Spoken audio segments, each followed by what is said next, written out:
मुंबई में ठीक 10 दिन बाद यानी 31 अगस्त को विपक्षी गठबंधन इंडिया की तीसरी बैठक होने वाली है। इस बैठक में विपक्ष 2024 के लिए अलग अलग राज्यों में सीट शेयरिंग को लेकर फॉर्मूला तैयार करेगा। लेकिन इस बैठक से पहले यूपी की सियासी हवा अचानक बहुत तेज हो गई है। यूपी कांग्रेस के अध्यक्ष अजय राय के राहुल गांधी के अमेठी और प्रियंका गांधी के वाराणसी से चुनाव लड़ने की बात कहने के बाद चर्चा का बाजार गर्म है कि आखिर यूपी में सीट शेयरिंग का फॉर्मूला क्या होगा। और उससे भी अहम ये कि राहुल के अमेठी से चुनाव लड़ने की चर्चा के बीच अखिलेश यादव ने ऐसा क्या बयान दिया जिससे सीट शेयरिंग पर सबकी निगाहें टिक गई हैं। तो सबसे पहले बात अखिलेश यादव के बयान की,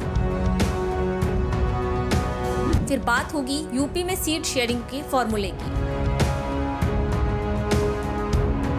एक निजी चैनल को दिए इंटरव्यू में जब अखिलेश यादव से राहुल गांधी की अमेठी और प्रियंका गांधी की वाराणसी से दावेदारी को लेकर सवाल पूछा गया तो अखिलेश यादव बोले कि सिर्फ 2 सीटों पर ही ताकत नहीं लगाएंगे बल्कि सारी सीटों पर ताकत लगाएंगे। राहुल और प्रियंका गांधी को लेकर अखिलेश के इस बदले रुख को इस बात से भी समझा जा सकता है कि विपक्षी गठबंधन इंडिया की पहली बैठक से पहले अखिलेश यादव अमेठी में सपा की दावेदारी की दलीलें दे रहे थे। लेकिन इंडिया की तीसरी बैठक आते आते अखिलेश यादव ने अपनी रणनीति बदल ली है। आपको बता दें कि 6 मार्च को अमेठी में एक दिवसीय दौरे पर पहुंचे अखिलेश ने 2024 में अमेठी से समाजवादी पार्टी के उम्मीदवार का संकेत दिया था। हालांकि विपक्षी गठबंधन की 2 बैठक में हिस्सा लेने के बाद अखिलेश यादव की पार्टी का रुख बदला नजर आ रहा है। अमेठी लोकसभा क्षेत्र लंबे अरसे तक नेहरू और गांधी परिवार का गढ़ माना जाता रहा है और समाजवादी पार्टी यहां से अपना प्रत्याशी खड़ा करने में परहेज करती रही है।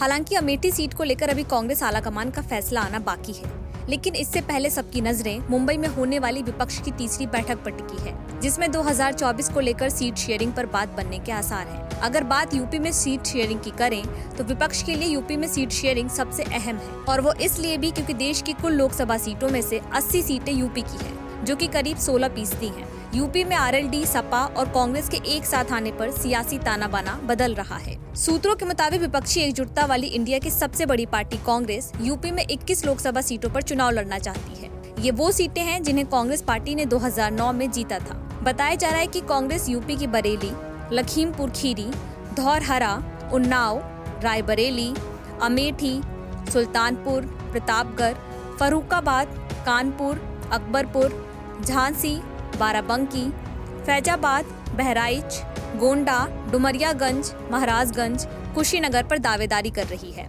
आपको बता दें कि इससे पहले यूपी विधानसभा चुनाव 2017 में भी कांग्रेस और समाजवादी पार्टी ने उत्तर प्रदेश में गठबंधन किया था, मगर इस चुनाव में गठबंधन कोई खास कमाल नहीं दिखा पाया था। चुनाव के बाद समाजवादी पार्टी की ओर से आरोप लगाए गए थे कि जमीन पर कांग्रेस के कार्यकर्ताओं की कमी के कारण हार का सामना करना पड़ा। इसके बाद से अखिलेश यादव कांग्रेस से दूरी बनाकर रखे हुए हैं। कांग्रेस भी इसके बाद 2 चुनाव में समाजवादी पार्टी से लगभग दूरी रही। हालांकि अब सियासी हाल 2009 से काफी बदल गए हैं और 2024 को लेकर कांग्रेस और समाजवादी पार्टी की करीबियां फिर से बढ़ रही हैं। अब देखना होगा कि मुंबई की बैठक में यूपी के लिए विपक्ष सीट शेयरिंग के लिए कौन सा फॉर्मूला तैयार करता है और किसके खाते में कितनी सीटें आती हैं।